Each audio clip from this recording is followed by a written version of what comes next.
Sehr gut.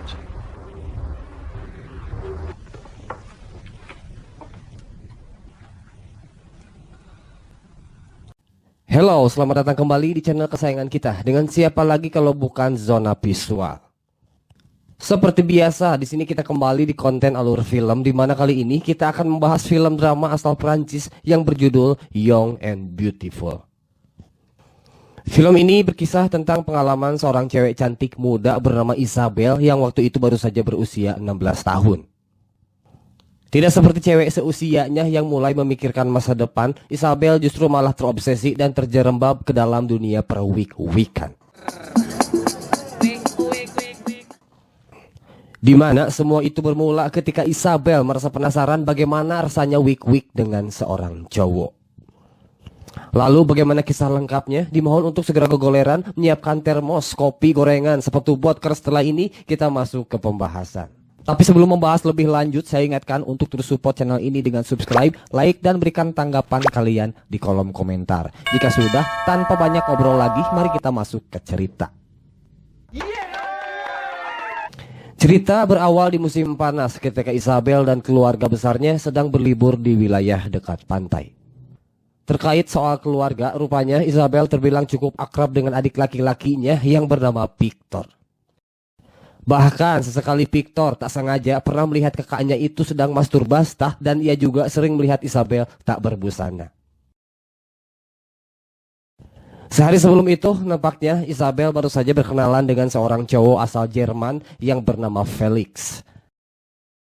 Di mana ibunya Isabelle, Tante Rita, tak sungkan menyuruh Isabelle mengundang pacarnya untuk makan malam. Victor, sang adik, terlihat begitu antusias melihat sang kakak yang sedang dekat dengan seorang cowok. Kala itu mereka berdua mejeng di pinggir pantai untuk menunggu dihampiri oleh Felix.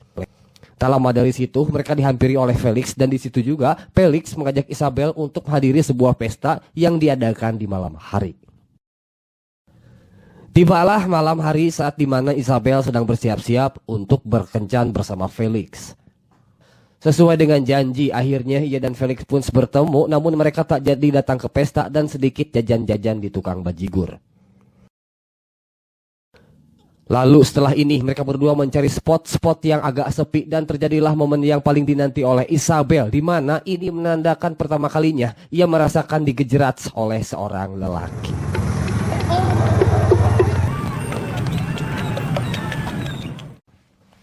Kendati demikian, Isabelle tak melihat hubungannya dengan Felix sebagai hubungan jangka panjang.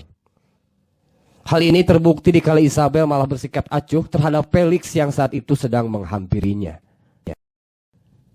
Tapi terlepas dari itu, di malam tersebut ternyata bertepatan dengan hari ulang tahun Isabelle yang ke-17 tahun. Sayangnya hal ini pun sekaligus menandai bahwa masa-masa liburan mereka telah berakhir sampai di sini. Dengan begitu, kini Isabelle dan keluarganya mulai berfokus kembali dengan kegiatannya masing-masing. Isabelle yang saat ini berstatus mahasiswa terlihat baru saja masuk ke dalam kamar hotel dan ia telah ditunggu oleh seorang pria lanjut usia. Ternyata tanpa disangka-sangka Isabelle telah daftar di situs web khusus dewasa sebagai wanita penyedia kue balok. Hal ini dilakukan atas dasar bukan karena kebutuhan, melainkan rasa ketagihannya terhadap seks itu sendiri. Maka dari itu, ia melakukannya dengan senang hati meskipun lawan mainnya mayoritas aki-aki. Dari sinilah ia mulai melakukan pekerjaannya di mana pelanggan pertamanya itu adalah seorang pengusaha kolot yang bernama Pak George. Semenjak itu, Isabelle memiliki uang tambahan yang dihasilkan dari pekerjaan atau hobi barunya tersebut. Selaras dengan hal itu juga, makin kesini para pelanggan terus berdatangan untuk meminta servis dari Isabelle. Dengan begitu, hari demi hari Isabelle berfokus dengan pekerjaan barunya setelah ia menyelesaikan kelas kuliahnya. Mulai dari yang berprofesi sebagai pengacara sampai pengusaha, sampai saat ini Isabelle telah melakukan servis setidaknya dengan 3 pelanggan berbeda. Setelah capek cocok tanam sana sini, Isabelle mandi di rumahnya dan tak sengaja ia terpergoki oleh ayahnya yang juga sebagai ayah tiri. Tapi bukan itu yang menjadi poin pentingnya, karena setelah itu sang ibu, Tante Rita, mengajak Isabel untuk menonton pertunjukan teater. Namun tanpa disangka, di momen itulah Isabel tak sengaja bertemu dengan Pak George yang kita tahu sebagai pelanggan pertama Isabel.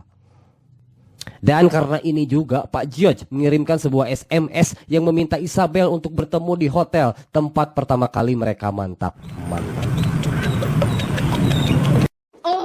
Bandel. Semenjak itu, Isabel semakin sering dipanggil oleh Pak George untuk memuaskan nafsu birahinya. Bukan hanya dengan Pak George, Isabel juga terlihat sering tidur bersama pelanggan-pelanggan lainnya. Hal ini seolah memperlihatkan bahwa di titik ini, Isabel telah enjoy dengan rutinitasnya sebagai pemuas nafsu para lelaki hidung belang.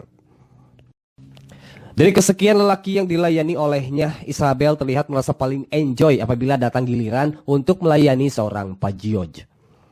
Mungkin semua ini disebabkan oleh sikap Pak George sendiri yang selalu bersikap baik dan sering memberikan upah yang cukup besar.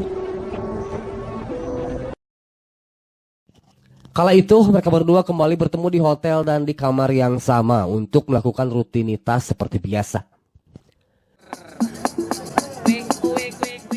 Namun di tengah asik bermantap-mantap, tiba-tiba Pak George terlihat kehilangan kendali dan sepertinya ia baru saja terkena serangan jantung. Benar saja, meski sudah diberikan pertolongan, Pak George tak sedikit pun menunjukkan respons atau mungkin sudah meninggal di saat itu juga. Maka dengan penuh kekhawatiran, Isabel pun buru-buru cabut dan meninggalkan Pak George yang masih tertidur di atas ranjang. Tentu hal ini adalah awal mula semua tindak laku seorang Isabel mulai terkuak di mata sang ibu. Saat itu Tante Rita diberitahu oleh dua orang intel terkait fakta memalukan yang selama ini dijalani oleh Isabel. Fakta ini terungkap sehubungan dengan kematian Pak George yang ditemukan telah meninggal di sebuah kamar hotel. Di mana sebelum kejadian Isabel tertangkap kamera CCTV yang baru saja meninggalkan kamar hotel tersebut. Jelas awalnya Tante Rita merasa tak percaya, namun kemudian ayah harus menerima fakta bahwa anak perempuannya tersebut telah menjadi seorang pelacur. Tentu bagi seorang ibu hal ini tak dapat diterima meski dengan alasan apapun. Dalam hal ini Isabel hanya bisa pasrah dengan kemarahan sang ibu, tapi perlahan-lahan kemarahan Tante Rita bisa sedikit mereda karena bagaimanapun Isabel adalah anaknya sendiri. Kendati demikian, Isabel harus menjalani proses hukum terkait dengan kematian Pak George. Pada proses interogasinya bersama polisi, Isabel mengungkapkan awal mula dirinya terjerumus dalam dunia perwik-wikan. Awalnya ia merasa jijik, namun lama-kelamaan dirinya mulai menikmatinya. Semua ini dilakukan tak lebih dari sekedar rasa penasaran saja, tanpa motif lain apalagi niat untuk membunuh. Setelah itu, Isabel dilepaskan karena terbukti Pak George meninggal disebabkan oleh serangan jantung. Kemudian sang ibu membawa Isabel ke psikolog untuk memeriksa kondisi psikologisnya. Meski awalnya menolak, Isabel akhirnya nurut dan pada pertemuannya dengan sang psikolog, Isabel disuruh untuk tak lagi terbawa dengan hasratnya. Di waktu yang berbeda, saat itu Isabel baru saja pulang setelah seharian beraktivitas di kampus. Nah, menariknya di sini penyakit yang dialami oleh Isabel kembali kambuh, di mana ia mulai berani merayu ayah tirinya sendiri. Namun hal itu berhasil teratasi setelah sang ibu memotong dan meminta kepada Isabel untuk segera masuk ke dalam kamar. Seminggu dari sana, Isabel kembali melakukan pertemuan intensif dengan sang psikolog. Di titik ini ia merasa hampa setelah meninggalkan pekerjaannya. Di mana sebetulnya ia sangat menikmati semua prosesnya, mulai dari chattingan, nunggu di lobi hotel, dibayar cash, pesan seblak ceker, daftar jadi PNS, dan puncaknya cocok tanam dengan seorang lelaki. Tapi sang psikolog mewanti-wanti agar Isabel benar-benar menjauhi dunia yang telah membawa Isabel menjadi seperti sekarang. Terlepas dari itu, di kampusnya Isabel melihat bahwa temannya yang bernama Lilis sedang galau setelah ditinggalkan oleh sang kekasih. Maka di malam harinya mereka pun memutuskan untuk datang ke sebuah party yang diadakan oleh teman-teman sekelasnya. Otomatis mereka pun terbaur dengan suasana pesta, dan kemudian di tempat inilah Isabel didekati seorang pria bernama Alex yang secara gamblang meminta untuk diciprot oleh Isabel. Dengan demikian, semenjak itu Isabel mulai sering menghabiskan waktu bersama Alex dan tentunya bertumpang tindih. Namun hubungan mereka tak berlangsung lama karena di sini Isabel tak memiliki perasaan yang cukup kepada seorang Alex. Seiring dengan hal itu, Isabel mulai merasa bosan dengan semua aktivitasnya selama ini. Ia pun kembali mengaktifkan handphone jadulnya yang dulu ia gunakan semasa masih aktif menjadi pelacir. Setelah diaktifkan, masuklah pesan-pesan lama dari para pelanggan yang meminta servis dari Isabel. Kemudian ia membalas satu pesan dan janjian di sebuah hotel, tempat di mana ia sering indahoy dengan Pak George. Sesampainya di lobi hotel, ia dihampiri oleh seorang wanita lanjut usia yang ternyata merupakan istri dari Bapak George.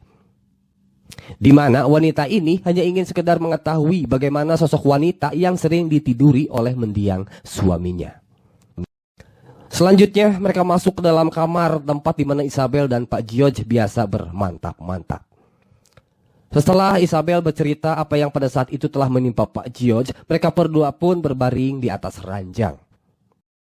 Hingga kemudian wanita itu meremas pipi Isabel sampai tertidur. Lalu setelah terbangun, wanita itu telah pergi dan Isabel hanya menemukan sejumlah uang yang disimpan di atas meja. Menanggapi hal itu, Isabel hanya bisa sedikit tersenyum dan cerita pun berakhir sampai di sini.